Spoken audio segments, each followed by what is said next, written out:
Oke, selamat pagi.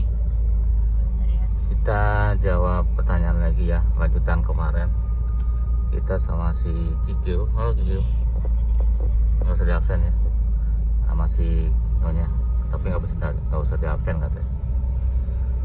Oke, lanjutin jawaban atau pertanyaan ya yang kemarin. Kemarin kan sampai ke mobil tidak kuat nanjak ya.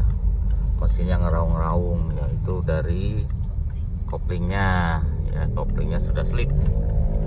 Nah, ini pernah ada pertanyaan lagi ya, tapi sebenarnya normal. Waktu itu pernah ke bengkel mobilnya, dia bilang nggak ada tenaga saat ditanjakan 406 D9. Oke, kita tes waktu itu ditanjakan, ternyata tenaganya normal ya. Cuma kalau saya perhatikan, kemungkinan cara bawaannya yang tidak berani gitu. Artinya saat nanjak itu dia tidak gas dulu yang agak kenceng, baru lepas kopling. Jadi kesannya kan tidak ada tenaga. Dan memang karakternya 406 memang tarikan bawahnya agak lemot ya. Jadi kesannya tidak ada tenaga. Padahal saya coba normal gitu ya. Mau nanjak berapa kali kita berhenti di tempat yang tanjakan curam yang tinggi itu mau ya, itu hanya cara bawanya aja kayaknya ya, kurang berani. Sudah saya ajarin ya, mungkin sekarang sudah oke lah, sudah bisa. Dan itu sempat dia ke bengkel lain dan tidak ada solusi ya, mungkin tidak dites bareng gitu kayak gimana ya, kayak gitu. Cuma kalau ditunap-tunap doang ya sama aja, orang tenaganya ada, cuma hanya cara bawanya yang belum biasa pakai Peugeot mungkin gitu ya. Oke, terus masih ada berhubungan dengan kopling ya. Mungkin nanti kalau ada gejala yang koplingnya bergetar gitu ya. Perasaan udah jawab apa belum ini ya? Belum ya. Koplingnya saat angkatan itu bergetar gitu ya, bergetar. Nah itu juga bisa dari matahari ya, dari koplingnya lah, sistem koplingnya. Kalau kita beli kopling memang komplit sama mataharinya. Nah nanti kalau misalkan dalam tanjakan atau dalam angkatan pertama itu terasa bergetar mobilnya ya, deret gitu. Nah itu dari mataharinya, matahari kopling. Cuma memang tidak bisa beli mataharinya ya, harus komplit ya sama koplingnya ya. Berarti mataharinya sudah rusak, sudah bergelombang. Biasanya kalau Peugeot sih nggak pernah dibubut sih flywheelnya ya, diganti aja mataharinya. Terus pertanyaan berikutnya adalah kopling keras, jadi diinjaknya tuh keras sekali ya. Nah ini juga ada pertanda, ada dua kemungkinan. Pertama memang mataharinya yang terlalu keras,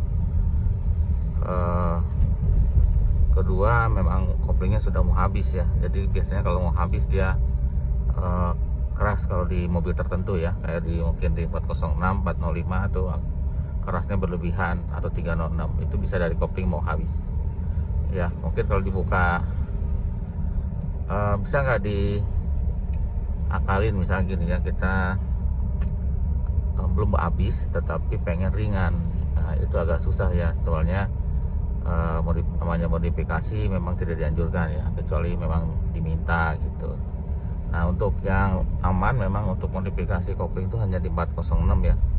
Kalau yang di tipe lainnya kurang aman kalau saya perhatiin ya. Kalau di 406 kita bisa nambahin poreknya, dan ini sedikit aman kalau 406. Tapi kalau di yang lain di tipe 306 gitu ya, itu tidak aman karena biasanya ngerubah dari pedal koplingnya ya, dimodifikasi. Tapi jadi nggak aman lah, nanti neken terus lahernya, jadi gampang rusak laher koplingnya. Sebenarnya sih ada lagi, saya pernah ngobrol sama tukang bubut, kalau mengatasi kopling pengen ringan itu ya dibubut si flywheelnya ya. Flywheelnya itu agak ditinggiin sedikit ya, jadi yang penampangnya yang ini ke kopling itu ditinggiin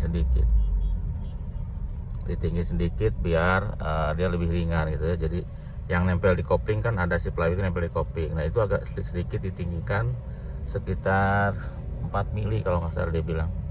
tapi harus tukang bubut ya, itu nanti bisa memperingan dari kopling gitu. Nah itu namanya modifikasi. Kalau namanya modifikasi itu ya sebenarnya tidak dianjurkan ya, tapi kalau orangnya tetap mau ya monggo aja.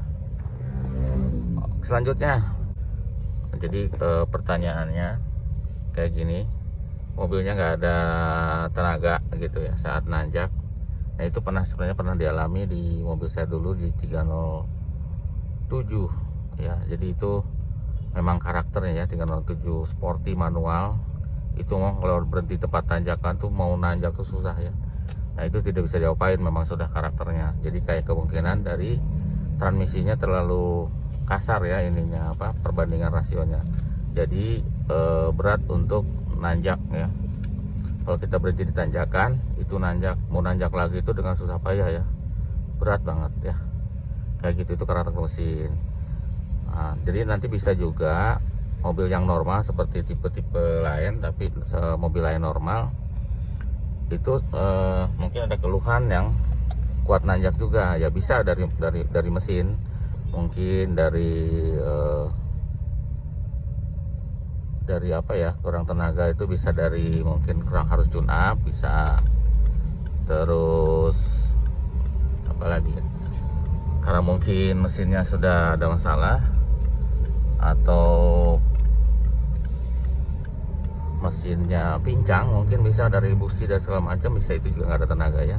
Tapi dilihat dulu mesinnya, digasnya enak enggak gitu ya, terus bau knalpotnya berlebihan atau tidak gitu, itu ngaruh juga ke tenaga. Mungkin nanti koplingnya bagus tapi tetap ditanjakan tidak ada tenaga, itu juga bisa. Jadi banyak kasusnya ya, jadi tidak bisa digeneralisir ini koplingnya rusak. Bisa dari mesinnya juga bisa gitu ya, tapi harus lihat dulu tipe mobil yang sama, memang tanjakannya kuat enggak gitu dengan tipe yang sama. Kalau memang yang ini kuat tapi ini enggak kuat, berarti masalahnya di mesin gitu ya.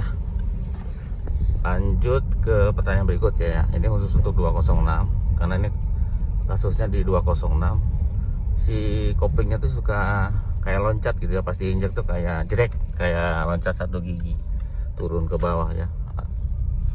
Jadi pas diinjak jedet gitu, si pedalnya tuh kayak turun dek gitu ke bawah. Itu bisa dari kabel koplingnya, banyak kejadian dari kabel koplingnya yang bermasalah. Jadi mendingan diganti kabel koplingnya. Dia keluhan di si 206 adalah kabel koplingnya suka melorot ya, kalau kita injak suka melorot gitu. Ada yang udah parah itu sama sekali nggak bisa dilolos, bisa ya, itu dari kabel koplingnya yang di setelan adjusternya atau step adjusternya itu sudah masalah. Itu tidak bisa diperbaiki ya, harus diganti kabel kopling kalau khusus 206 aja ya. Oke, itu aja ya videonya, karena kita sudah mau nyampe bengkel. Terima kasih sudah selalu nonton Kambil Motor. Kalau ini berguna ya nanti kita bikin lagi ya. Kalau ada pertanyaan silahkan di YouTube Kambil Motor ya, insya Allah nanti kita balas. Terima kasih, sampai jumpa lagi.